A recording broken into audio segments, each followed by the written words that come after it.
Red Rom. That's right, everybody. The Shining is back with Dr. Sleep, Stephen King's sequel adaptation to his book, The Shining, but not a sequel to The Shining film, which Stephen King notoriously hated. We're going to talk about all of that, but first, I have yet to see the Dr. Sleep trailer. I've been hearing such amazing things that I wanted to watch it immediately and watch it with you. So let's do a quick reaction of this film, which I'm this trailer rather, of this film that I'm very intrigued to learn about. Let's do this.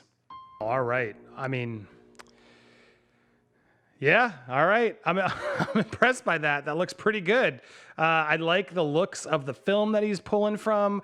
I like the current look of it. It's kind of annoying. I'm kind of annoyed that Ready Player One already sort of stole some thunder of bringing back The Shining. We just sort of saw that. Not as cool from Ready Player One, but this is clearly an interesting way to bring it back. What makes me most fascinating is this a sequel to the book, to the movie?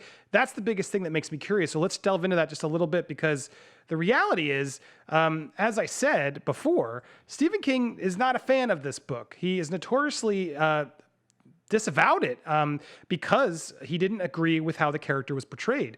It says here, his central complaint, and a valid one, according to this author, and I agree, about Kubrick's film is that Nicholson's part is mad from the beginning.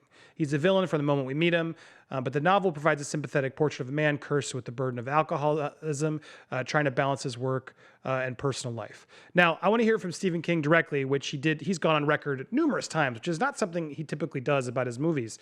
But he's gone on record talking about a lot. And here's a little quick 1-minute snippet we can listen to hear why Stephen King dislikes it so much. The film is extremely cold. Stanley Kubrick saw The Haunting as coming from Jack Torrance, from the Jack Nicholson character, whereas I always saw it from outside. So we had a fundamental difference of opinion about it. I always thought that the real difference between my take on it and Stanley Kubrick's take on it was this. In my novel, the hotel burns. In Kubrick's movie, the hotel freezes. It's a difference between warmth and cold.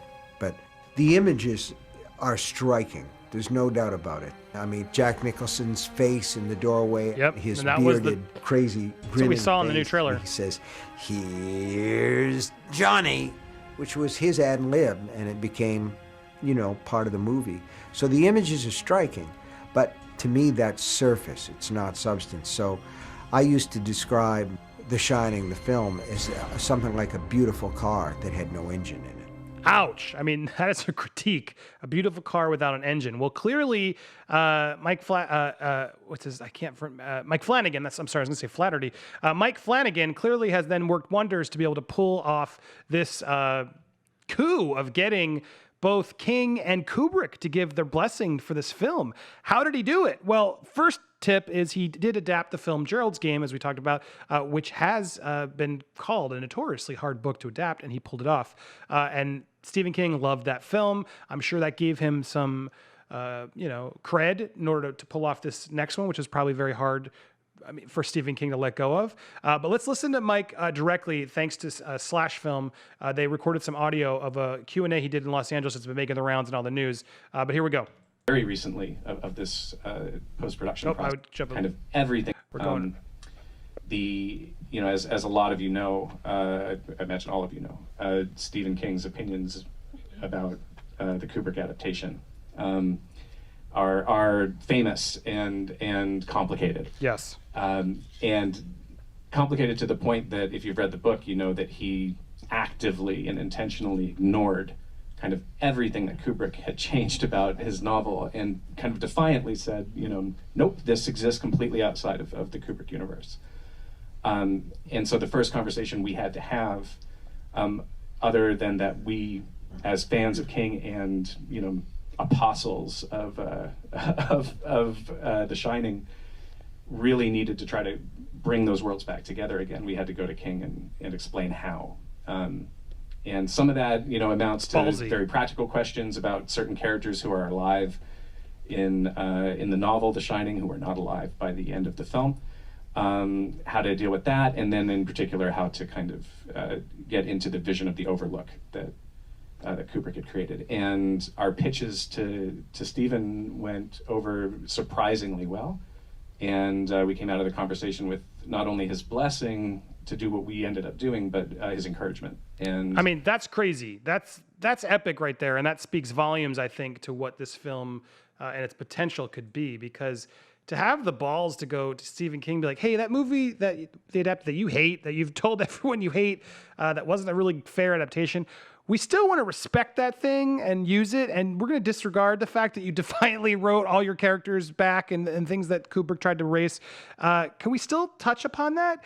I give kudos to King for allowing, Stephen King has notoriously supported directors. And I remember one of my favorite films, it's posters over there, The Shawshank Redemption. I remember Frank Darabont telling stories about how he would give away these adaptations to filmmakers for $1.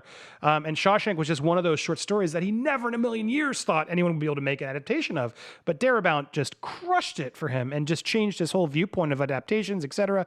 So clearly Stephen King has always had it out for strong filmmakers. And I think clearly kudos to Mike and his producers for being able to share their vision, and for Stephen King to be open enough as an artist to share his own work, to let this collaborative vision happen.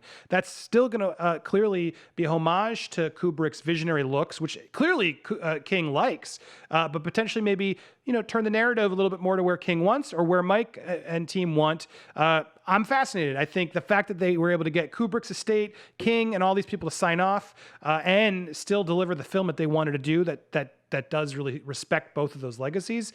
Count me in. Trailer looks interesting. I love Ewan McGregor. Love Rebecca Ferguson, great actress. So sign me up. That's my review. Will this be like Blade Runner 2049? Will people go see it? Well, I thought that film was fantastic. In some ways, I thought it was better than the original Blade Runner. So it'll be yet to be seen whether these adaptations and later sequels actually can be financially viable. But I think they will be interesting films to see nonetheless. So count me up, sign me up. What do you think? Tell me in the comments below. And be sure to subscribe. Please hit that little notification bell if you've made it this far and you haven't already. Help me out. This algorithm is crazy, but I'm going to commit to it. 1 video a day, 1 p.m. Join me on every Wednesday live at 9 p.m. Those are Eastern Standard Times. So join me and we'll see you soon.